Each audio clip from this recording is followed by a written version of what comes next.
welcome all of you to the meeting whereby we are discussing the book Billionaire Raj by James Crabtree. But why we are reading this particular book? So, the Billionaire Raj is a captivating journey through the world of wealth, through the world of ambition, and the thing which connects the two, which is basically power. So, wealth, ambition, and power. It's basically a narration which goes through the bustling streets of Mumbai to the private sanctuaries of the world's elite. We go through James, and through this book, we go to their weddings. We go to their homes, their offices. See, and I think one of the things which I really liked about the book and James' writing is basically the detail through which he has explained the setting in a meeting room whereby he's having this conversation with the billionaire. How intricately he has described that particular room, and I think that's fascinating to me personally. Like I said in my notes to James also the other day, that you know definitely the thumbs up on the content of the book, but also on a very very good writing. I read like more than like close to 30 books a year, and it's very hard to come across a good writing. Anyone can write a book these days, especially with the chat GPT and whatnot is available there with ghostwriters and whatnot. But to write a good book is something which is very very special. So if you have not already bought this book, please go ahead and get a copy of Billionaire Raj. And once you have read it, post your reviews on Goodreads, on Amazon, or write to James. Spread the good word, right? So that we are pushing James ahead to write a second book also, right? But now coming back to the topic of the book, like the Billionaire Raj, why we are reading Billionaire Raj.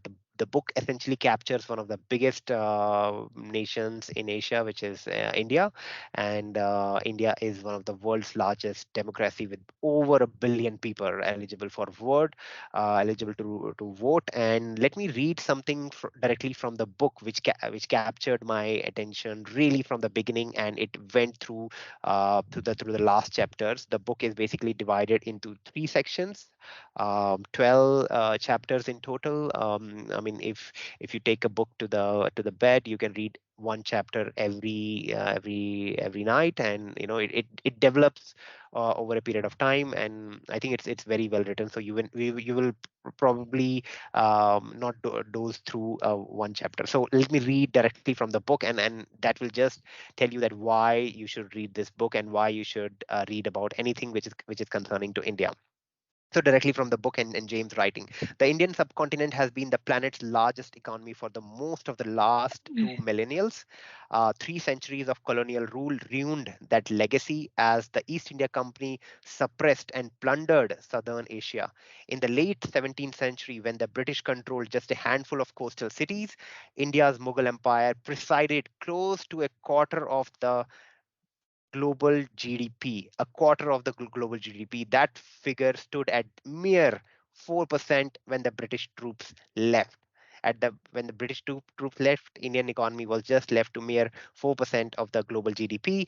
Now, how it shifts from that point in time, which was close to 1947, to what it was at the time of when James was writing this particular book. Was India now trades more goods and services as proportionate of their GDP than the larger Asian neighbor, and far more than America. The value of the trade has rocketed just 17% of the GDP when it attracted economic reforms of 1991 to around 60% today. Now, it talks about a very important point in Indian economic and prosperity journey, which is 1991. And there is a point in history whereby India basically had to sell their gold. And the book is so well researched that James even tells you that when those trucks were moving from one place to another, and when they were going to the airport, what was happening, who wrote the articles about when the first batch went outside. So I think it's fantastically written. But I will not keep you much awaiting, between yours and James' thoughts. James is someone. So let me introduce the author of the book. Who James is someone. I believe he doesn't need an introduction, but given the chair of being a host, so I have to. James have spent close to 5 years in India as the Mumbai bureau chief of Financial Times. He has been the associate professor of practice at Lee Kuan Yew School of Policy in Singapore. Recently, he was also the executive director of IISS, International Institute of Strategic Studies, if I pronounced it correctly, and he has written for numerous publications in newspapers, including Wired, Financial Times, Foreign Policy, Economist, other among other publications. So, without any further ado, I really like to welcome James for today's book club meeting. Welcome, James. Yeah, it's Yeah, funny. It was funny listening to that because I'd totally forgotten about that story about the gold. yeah, This was a story back in the sort of the crisis that led to India's correct. opening up, and I remember thinking, gosh, it would be interesting to know sort of how. So India had to sell off, or it had to send some of its gold from the banks of the vaults of the central bank. I Correct. think it had to send it to Switzerland. Yes. And yeah, so I remember thinking it'd be really interesting to find out sort of like what happened to that gold, where did it go? And it was very difficult to find out. I had to go and kind of dig around and ask people at the central bank, and then to try and work out like literally how you got it there. What, was it taken by? Gold is heavy, so can you take it Yes. by trucks or cars? Anyway, Yeah. let me just say a few. I think you wanted me to say a few things about the book, and I'll try and keep this pretty brief, and then we can open up for questions. Yeah. So the base. So I moved to India in 2011, so it's quite a long time ago now. So 12 years ago, and I worked as a journalist. So I spent my time, interviewing Indian business people, foreigners who are investing in India. But one of the things that I was sort of endlessly fascinated by was India's tycoon class. If you grow up in the United Kingdom, or I don't know, try to look at the names here on the. Now we have one guest from Vietnam, but if you grow up in Europe or North America, I mean, I guess you could say you have tycoons. Maybe the tech tycoons, Elon Musk sort of has quite a tycoony feel to him. Maybe Richard Branson, if you were being charitable. But the Western economies are not, same with Japan or Republic of Korea, are not so dominated by tycoons and conglomerates as what they once were.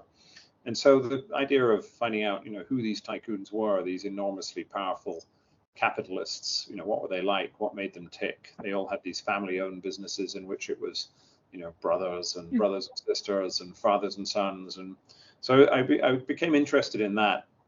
And so the first third of the book profiles three of the big tycoons: Mukesh Ambani, who I think is now back to being India's richest man; Vijay Mallya, who's a very colorful airline entrepreneur, amongst other things; and then Gautam Adani. Interestingly, Gautam Adani is now the most high profile of the Indian tycoons. At the time, I had to fight a rearguard battle to have him included in the book, because people didn't think he was all that interesting. And I remember thinking, we've got to have him in there.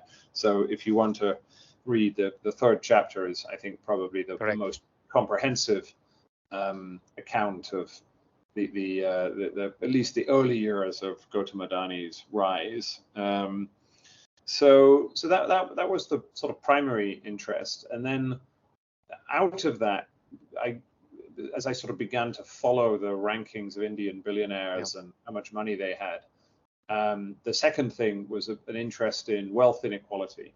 So it became kind of clear that something interesting was going on in India, because you went from a situation in which there were no billionaires in the period when the gold was being sold in the early 90s to one in which India had more billionaires than by number anyway, and by, I think, also by value, than any other country apart from the United States and China. At some point it overtook Russia in terms of billionaire wealth. And so that was interesting. I mean, India was always an unequal country, but it had got a lot more unequal in this period of opening up. And so I thought that was interesting. That kind of captured my interest, and so I sort of charted, what we should think about that. Is it a problem? But it's a topic that still, I think, divides, particularly audiences like this one, which I am going to guess is mostly drawn from finance, that people are kind of quite comfortable with rising levels of wealth inequality, so long as it means that the average person or those at the bottom are also doing well, which is true in India, that everyone is pretty much doing better than their parents were. But I tried to make the argument that there are good reasons to be worried about higher wealth inequality. As far as I can see, that's something that the book got right. I haven't seen any evidence that India is growing any more equal. And the risk for India is it ends up like Brazil or South Africa, one of the Latin American countries that just has a level of inequality that is so enormous that it's almost impossible to reduce, even when you get a little bit richer. And then the third thing that was interesting to me was crony capitalism, corruption. Corruption exists in all countries, even dare we say here in Singapore, where I think a good number of you will be joining us from. But clearly there was a lot of corruption in India. I arrived just at the tail end of the last government, which fell apart in a raft of enormous corruption scandals, and Modi came in claiming that he would clean house. I mean, to some degree he did, because the really eye-opening scandals that dominated the previous government dropped away. But I don't think anybody thinks that sort of corruption levels have really declined all that much, particularly if you look at things like political party funding, which is still Indian political parties are still funded largely under the table by the business class. And I suppose I was just fascinated in how did crony capitalism happen? Like, sort of, how did it work? Were we talking about, was it favors? Was it literally suitcases full of money? And I suppose I became interested in why corruption happened in the first place. I mean, one of the things that I think is optimistic from India's point of view is that often I found people in India itself who sort of felt that corruption was kind of a national failing, as if somehow Indians were more corrupt than other people. And as I look back at the literature on this, it became pretty clear that almost all countries go through phases in their early industrial development in which there are very high levels of corruption. It was true for the United Kingdom in the early 19th century, and it was true for the United States in the later 19th century. It was true for Japan, Korea. All Asian countries have gone through this phase, and then gradually, as they develop, they tend to become institutionally more developed, and corruption hopefully begins to drop away. And so the sort of one of the central metaphors of the book, the title is The Billionaire Raj, A Journey Through India's New Gilded Age. And so I drew this comparison between India today and the Gilded Age in America, the period after the Civil War, where you had three or four decades of enormous rapid growth, infrastructure creation, urbanization, the development of a kind of certain type of political structure. And I felt that was a kind of useful comparison. It certainly worked well with American readers. I don't know quite how much people in India got out of it. So I suppose two things I think I got right and wrong. I think the trends for inequality and corruption I got right. I've seen no sign that India's level of inequality is declining. It's probably risen since the book was written, and certainly the trend towards the consolidation of power of the tycoons, that seems to have continued. I mean, certainly Ambani and Adani have got enormously richer, both of them because of their proximity to the government in different ways. And again, that doesn't seem to be slowing. I suppose one thing I think I got wrong was I completely underestimated, as a lot of people did, the enduring power and popularity of Prime Minister Modi. I mean, I was there in election day in Gujarat in 2014 when he was elected, but I suppose I had assumed that the natural gravity of politics in a quite diverse and divided country would take hold, and he would struggle to, not necessarily struggle to win re-election, but that the idea that he would win two enormous victories and then go on to what looks like a third, I think I would have thought that was quite unlikely. So maybe it's good to recognize what you didn't quite get right, and I think the enduring underlying popularity of Modi and where that comes from is something that the book could have dealt with a little bit better. Let me stop there, and then we'll open it up. Yeah, thank you, James, for that beautiful and wonderful narration. And I think one thing which I want the audience to pivot back again is back to the book again, whereby James also sets that why we should be interested in India, and then he writes, and I quote, "Whatever happens, India is set to grow in an economic might and political power for the remainder of the 21st century, as America did during the 19th century. By some account, it has already overtaken China as the world's most populous nation. By others, the baton will pass during the decades or two. Today's India's 2.3 trillion economy is slightly smaller than Britain's. Barring some unforeseen, it will surpass America in size by mid-century and then perhaps China too. So if, like I said in the beginning of the meeting, if you are in Asia, India is something which you should be very familiar about. And this particular book, it takes you through the streets of Mumbai, to the streets of Ahmedabad, to the streets of Bangalore, to the streets of New Delhi, where the capital of India is. It really makes you understand that how India ticks, how India makes sense out of all this chaos, and how wealth generation still happens, and how it is prospering in this particular century. I have a notebook full of notes in terms of what I want to discuss.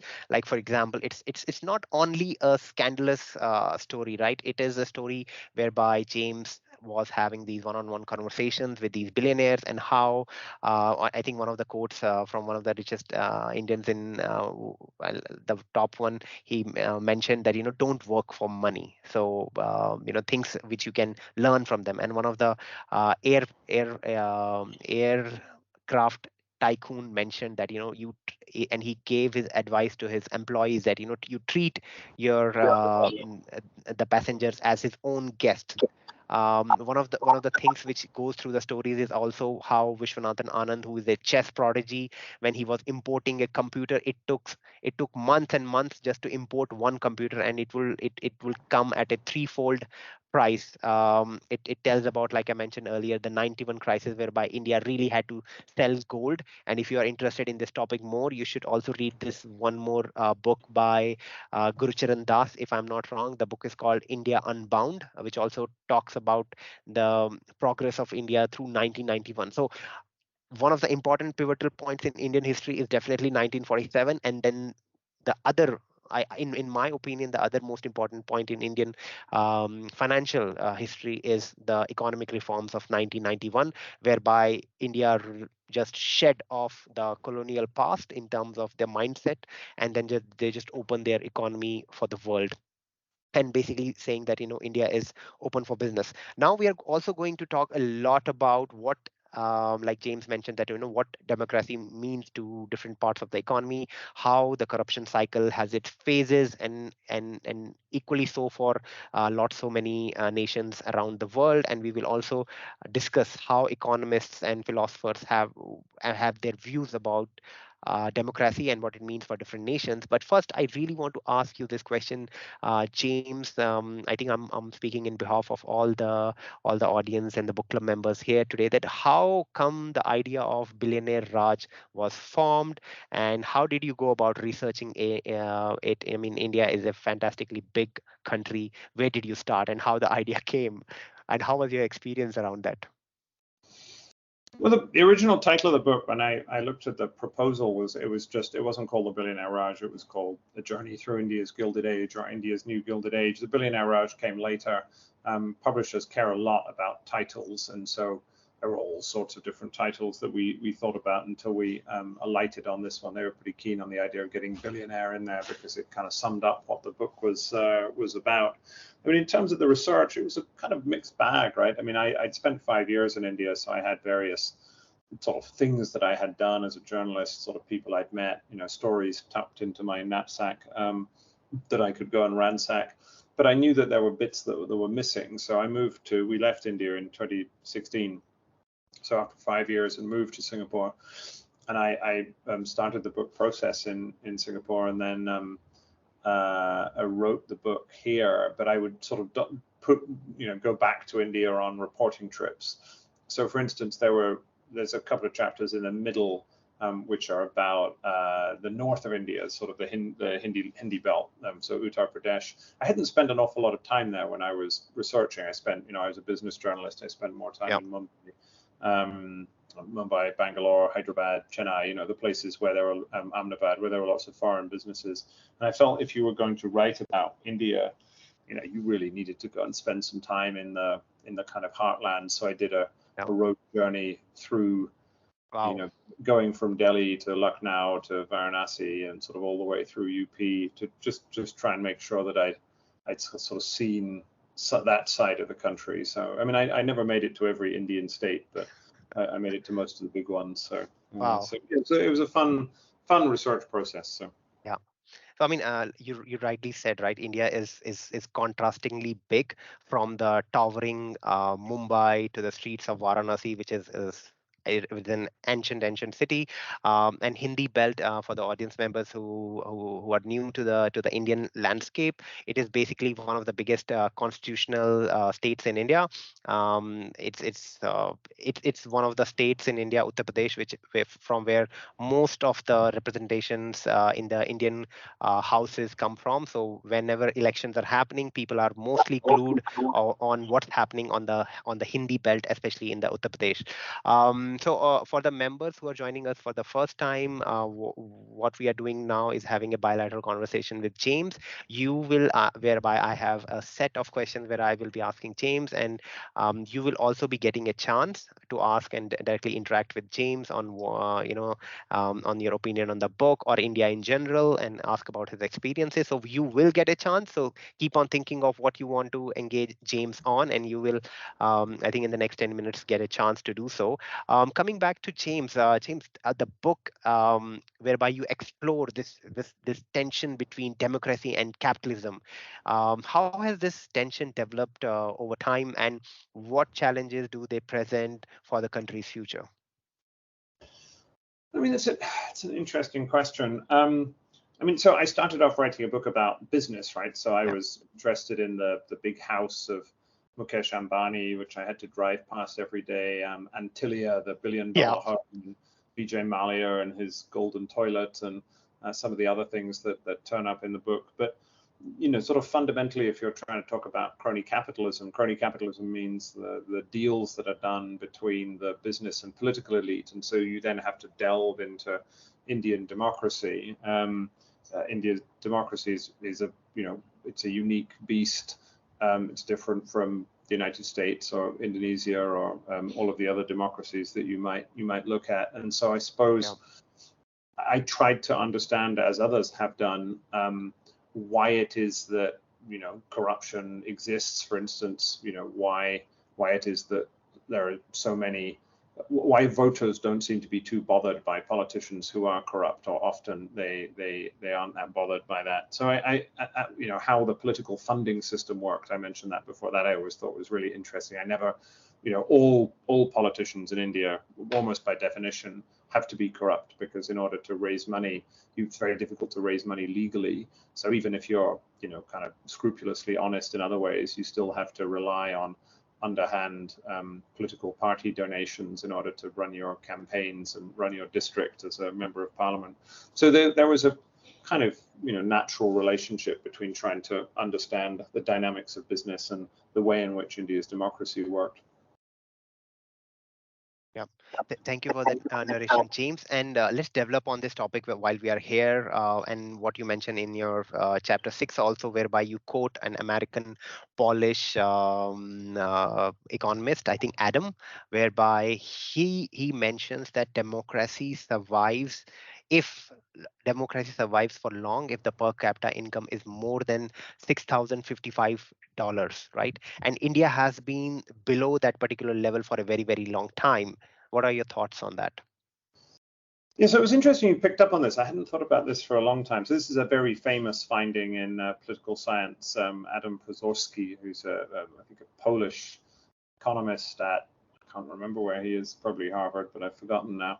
Yeah. Anyway, so he sort of he was famous data cruncher, and he sort of looked at the GDP per capita of democracies and autocracies, and he discovered what appeared to be a kind of an iron law, which is that if a country sort of became a democracy at above this magic level, $6,000, then it almost always stayed there.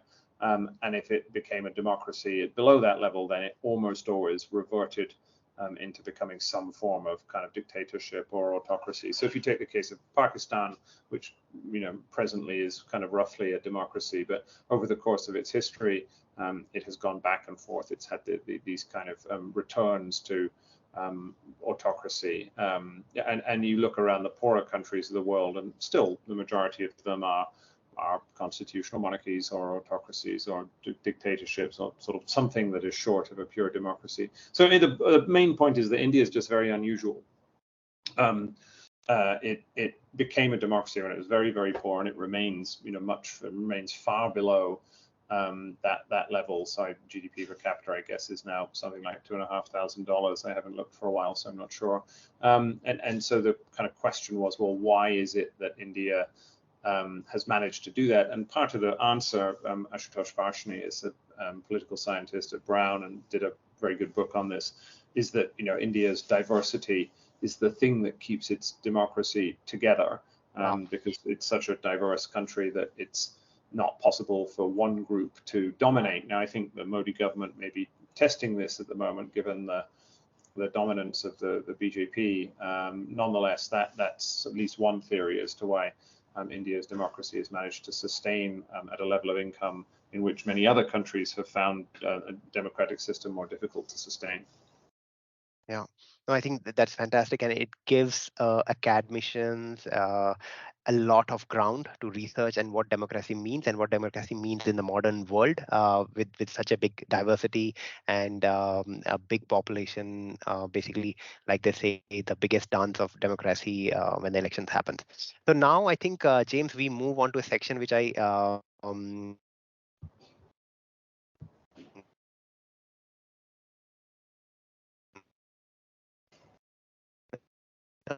which I we also get to know you personally a little bit more.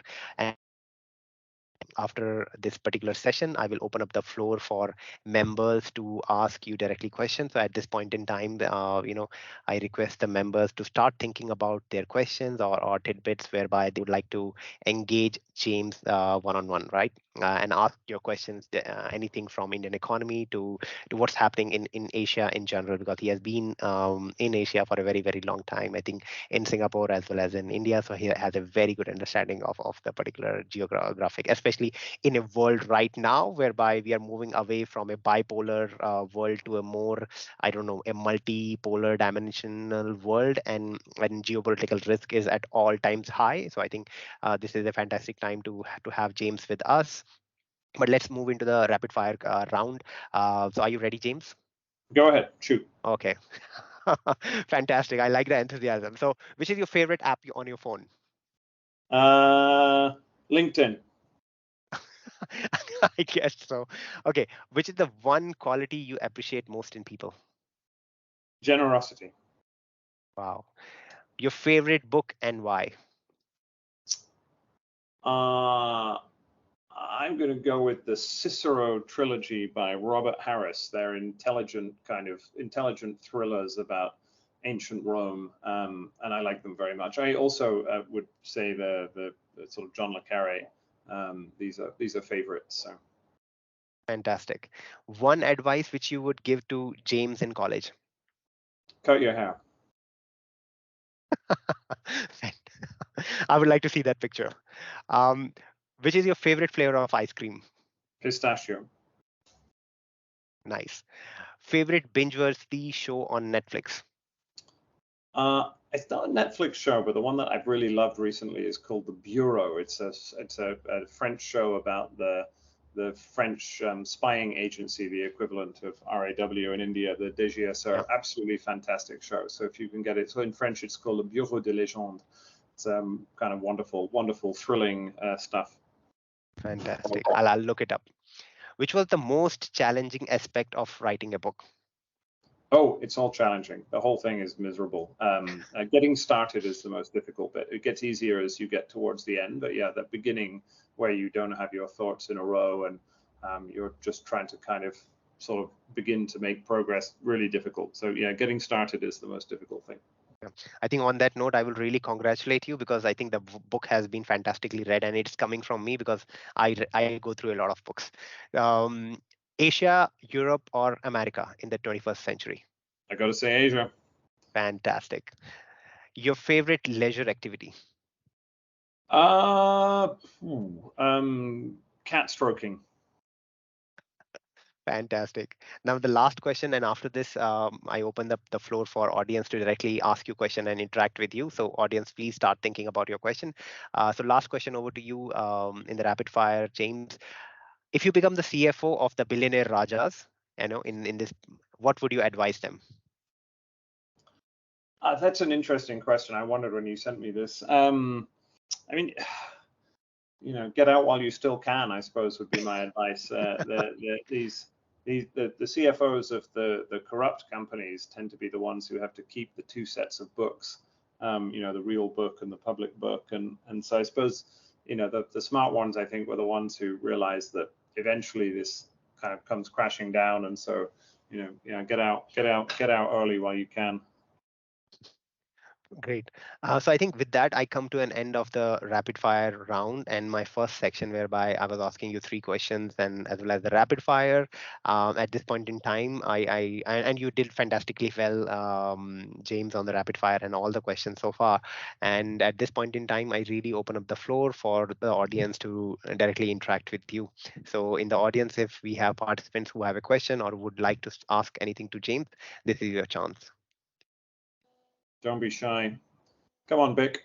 You can ask a question. I don't know. Here's someone. Yeah. I Of course, think I we have was one. going to save it when we meet, but sure. Yeah. So you mentioned a little bit about your difficulty, in investigating the gold. So other than that, you have any interesting story to tell?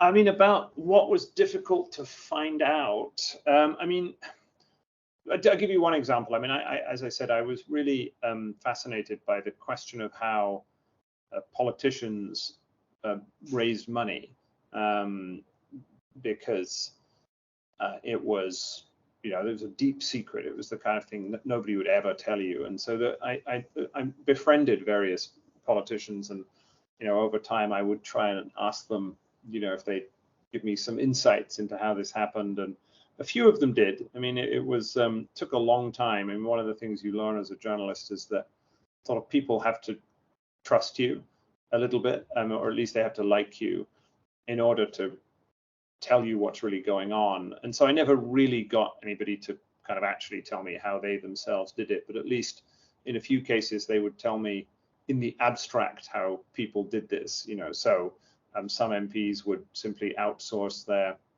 entire fundraising to somebody and then not ask any questions, as in, they'd find a sugar daddy who would kind of do all the money side, and they would just be able to ignore it.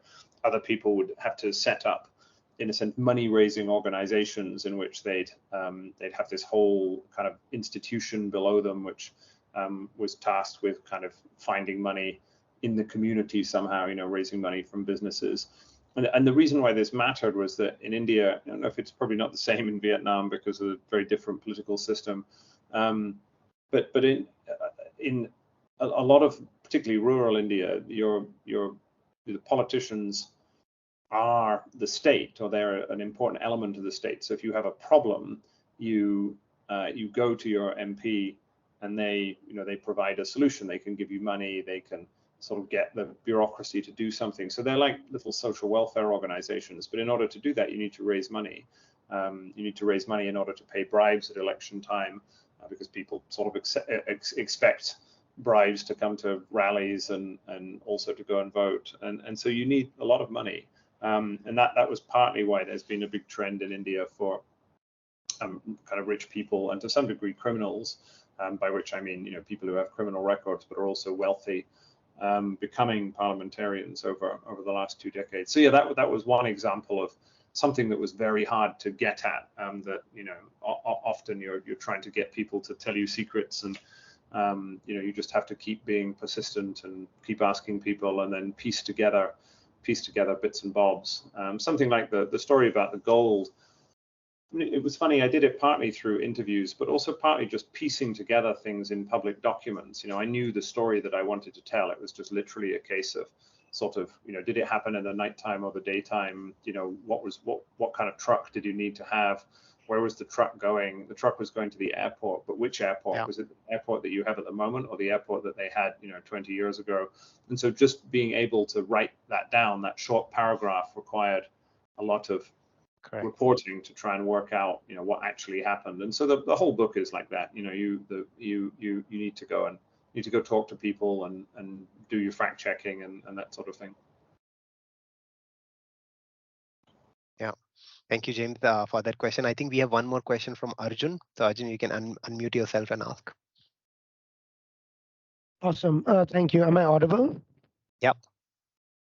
Perfect. Yeah, thanks, James. This was really fascinating.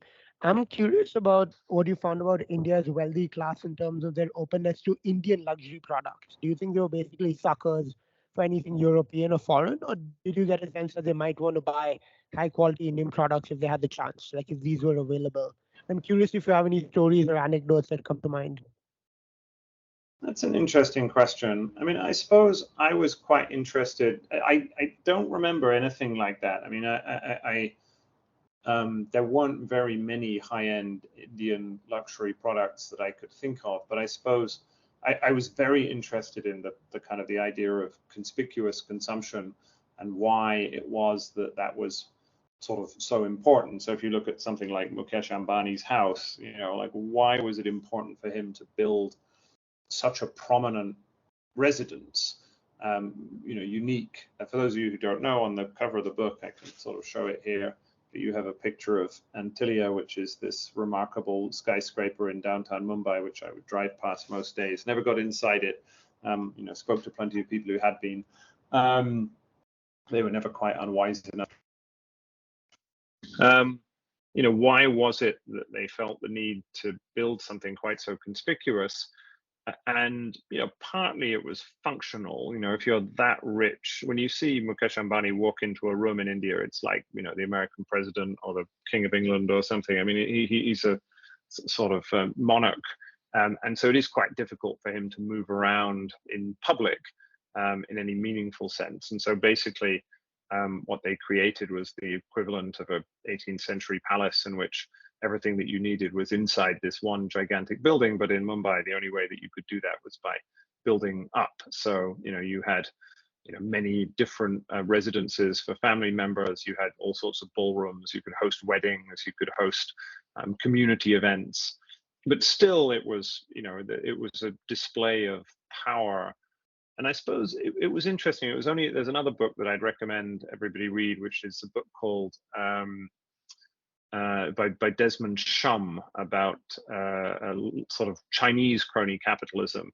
And it was only after reading that I really sort of think I understood how important it was that displays of conspicuous wealth were a symbol of credibility in business terms, as in it was quite difficult to signal to a counterparty, be that a politician or another business person, that you were a kind of serious operator. But one way in which you could do this was by demonstrating conspicuous consumption. And so, if you were willing to fly, 500 people to Switzerland for a wedding, or take everyone to drink $1,000 a bottle wine, then you had to have that money, right? I mean, it was a sort of a display of the fact that you were actually as wealthy as you claimed to be. And so that was quite useful in business terms. I think to some people it might seem that it was vulgar somehow, or showy, and sure, there was an element of that. But I suppose I came to try and understand that this kind of luxury consumer goods had a function as well. It wasn't just some kind of cultural affect of the nouveau riche, which the old money looked down on. I mean, it was a way of signaling who you were and what you were able to achieve to people that you might want to do business with. Paras, back to you. Yeah, thank you. Any other question from the audience? They're all very quiet. I see a nice, interesting range of names out there. So from different places. But hi, James. Just one question. Did you ever have a chance to meet Mr. Tata, and how is he different from the billionaires that you were talking about? Great question. Somebody always asks me this, and lying behind Nidhi's question is the question that I got asked. So two questions that I got asked most often. Well, there were three. one of which was, why are there no women in this book? Which I have to say is true, that unfortunately India's tycoon class is very male dominated. The second one was, what about philanthropy? As in, did you look at that? Which I have to say I didn't at great length. And then the third one was, why didn't you profile any of the good guys? Why did you only profile the bad guys? And the reason for that was that the bad guys were much more interesting. I mean, I remember my mum when I was little saying that, when she was a kid, the two biggest rock bands in the world were the Beatles and the Rolling Stones, and you could only really be into one of them. And the Rolling Stones were much more interesting because they were kind of the bad boys. And I was interested in the bad boys of Indian capitalism. I mean, they just seemed much more interesting characters. That said, yes, I mean, in answer to your question, I did meet Ratan Tata a number of times. I profiled him for the FT. I went into Bombay House, the headquarters of Tata, on a number of occasions. I mean, it's an enormously important Indian company. It's just that, he himself was a very, he's an interesting character study, but, he's no Vijay Mallya. In terms of kind of talking about the darker side of Indian capitalism. So I felt like it was one of the more positive things about India's growth story, that you did have these other business leaders. So the tech tycoons were the most obvious ones, the Nandan Nilekanis and people like that, but also Ratan Tata and the Mahindras and the Piramels and various others who ran businesses which had a better reputation for governance and cut fewer corners. And so there was this other side to the Indian growth story as well that was much more positive. Thanks, James. Thank you, James. I think Nidhi, you had a question. Yeah. Hello. Hi, That James. was hi. Yeah, go ahead. Hi. Yeah. So I wanted to ask you, what actually motivated you to pick this topic? There are so many countries in the world, and I mean, you chose this topic, so I just wanted to know the motivation behind choosing it. It's a great question. I mean, I suppose I felt that, I often used to joke that I was going to go and do something that was, it's hardly unique for a white British journalist to write a book about India, because there are hundreds of these things, right? And so I didn't really feel that anybody needed another book about kind of, India after Gandhi, where you talked about Gandhi and Mrs. Gandhi and the, Rahul Gandhi and, there's sort of the political dynasty somehow. But there hadn't been a good book about Indian business, or not one that I was aware of. And so I suppose I felt that I felt that this was really interesting. I mean, it was the thing that there were many things that I wrote when I was a journalist that I wasn't particularly, sort of here today, gone tomorrow. I wrote an awful lot of stories about Infosys's third quarter results that no one in their right mind would ever read again.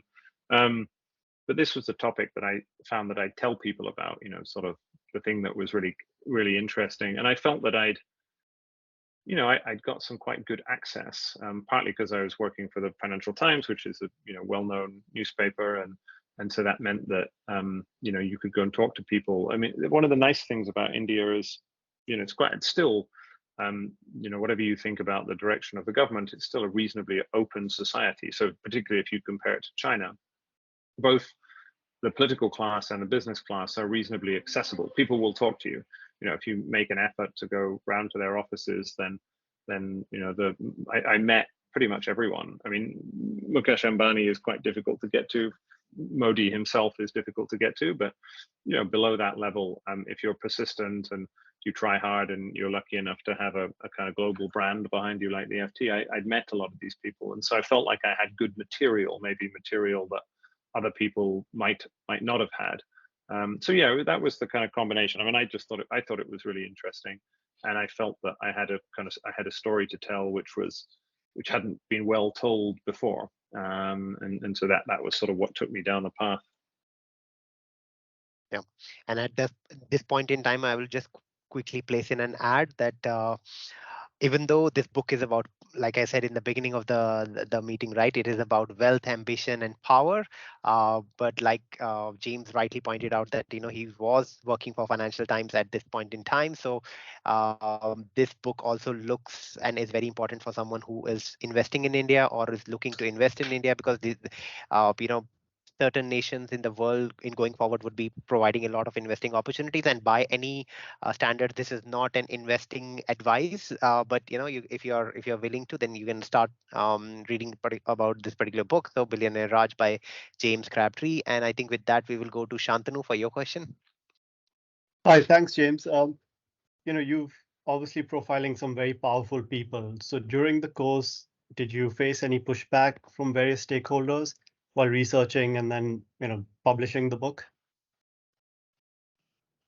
Yeah, also a good question. Not too much. I mean, so I was sued by Anil Ambani, the younger and vastly much less successful of the Ambani brothers. So he sued me for $100 million, but not for the book.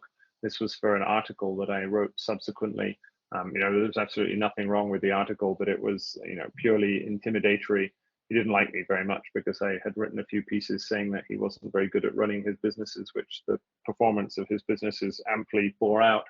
In terms of the book itself, it was very, very carefully lawyered. I mean, one of the most sort of nerve-wracking parts of writing a book like this is that you have, in my case, 3 different sets of lawyers. So I had an American edition, a British edition, and an Indian edition. They all had 3 different lawyers sort of combing over it. And so basically you're okay if somebody's dead. You can say what you like because the sort of the phrase is you can't libel the dead. So, in a sense, I could say what I wanted about Dhirubhai Ambani, for instance. But actually in India, it doesn't work like that, as in the United Kingdom, if you tried to bring a legal case on spurious grounds, there are all sorts of problems with the UK legal system, but spurious cases get kind of knocked out. But in India, that's not what happens. It's not very expensive for the tycoons to use the legal system just to create a nuisance. And as I have been a recipient of one of these cases, I can tell you it is a very great nuisance. I sort of left 6 months of my life kind of talking to lawyers and having to rebut legal accusations. We were pretty careful about it. And to be fair, the book, it has a lot of original reporting on it, but it's not a book of investigative journalism. So it's not like I was doing what the Financial Times has recently been doing with its series of stories on Adani. If you read the book, it's a sort of, I hope, an elegant and well-written account of some of these figures, but it wasn't as if I was making wild accusations about, the fact that they had done this thing that was illegal or broken that regulation. So also, I think the fact that that kind of material wasn't in it meant that there was less likelihood of getting sued. But it was very, very carefully lawyered. There were various things that I had to take out. The prologue, which for those of you who might read the book, the prologue is one of the things that people remember because it tells the story about what is often thought, I'm going to choose my words carefully here, but what is often thought to have been a family member of the Ambani family that was involved in a car crash in Mumbai. And the wording on that one was very, very carefully gone over because it was kind of, you have to be very careful what you're saying in the book. So, for us, over to you. Thank you, James, for that. Arjun, do you have a question? I think I see your hand raised. If not, I think he may have already asked his. Yeah, might be. Okay, maybe in that case, I'll go. I think we may have time for 1 or 2 last questions. I'll go with one, and maybe then, if anyone else also wants to ask one, they can raise hand. So this phenomena of Billionaire Raj, James, it's something which is not very unique to India, like we were discussing in the beginning of the meeting also.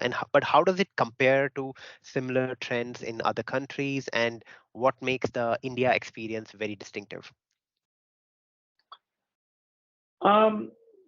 So, as I said before, that I always tried to make this point when I was talking about the book, which is that what has happened in India is not historically unusual. If you look at Malaysia under Mahathir, or Dickensian London, or the one I talk about most, the American Gilded Age, they have many similar aspects to what's happening in India today. And so there's there's a sort of interesting question that I talk about in the book about the extent to which corruption is useful. Why is it that corruption is so prevalent in these countries that are going through these early stages of rapid industrialization and the movement of people from villages into towns. And to some extent, it is that corruption is quite useful. It helps deals get done. It can kind of grease the wheels of capitalism. And so I spent a few pages in the book talking about the literature about in a sense, the pros and cons of corruption, not the view that corruption is always bad, but trying to understand why it matters. And I suppose in each system, the reasons for this are different. India has a particular political economy that's unique. It's a very big country, and so I tried to sort of capture that while also reminding people that lots of other countries had been here before, and lots of other countries had moved into a stage of government that was a little bit sort of more had fewer of these problems that people think are kind of a feature, not a bug of the Indian system. So. Yeah, thank you really, James, for that very comprehensive answer. At this point in time, we are leaning towards the end of the session. Any last questions which the members would like to ask James? I think this is your last chance. If not, then I will say thank you very much for taking the time. It's a great pleasure to be able to talk about this again. It's very nice of you to have invited me. For us, obviously when you launch a book, you talk about it a lot for the first 6 months, and then it sort of gently recedes into the background. But it was quite fun just to revisit this again. So I feel like these questions remain relevant. So appreciate Yes. you having me on, and good luck with the rest of the series. So. Yeah, thank you so much, James. And I would like to wrap the session with your line which you wrote at the end of the session, which is India's ambition to lead the second half of the Asian century and the world's hope for a more democratic, liberal future depends on getting this transaction right. So with that, how important India's political future, economical future is for Asia as well as for the world. So if you are someone who is interested, like I said earlier, in India, knowing more about India, or financially want to invest or would like to know out of curiosity more about India, The Billionaire Raj by James Crabtree is the book to go. Definitely, as they say in India, it's a chaotic country, but a chaotic country which makes sense and it works functionally well. So if you would like to understand a bit more of that chaos, how the power, wealth, and ambition works in the country where 1.3 billion people live, this is the book to be, and James Crabtree is the man to be. So with that, we wrap up this particular session of the Words Book Club. Thank you so much, everyone, for joining. Thank you, James, and have a good night, everyone.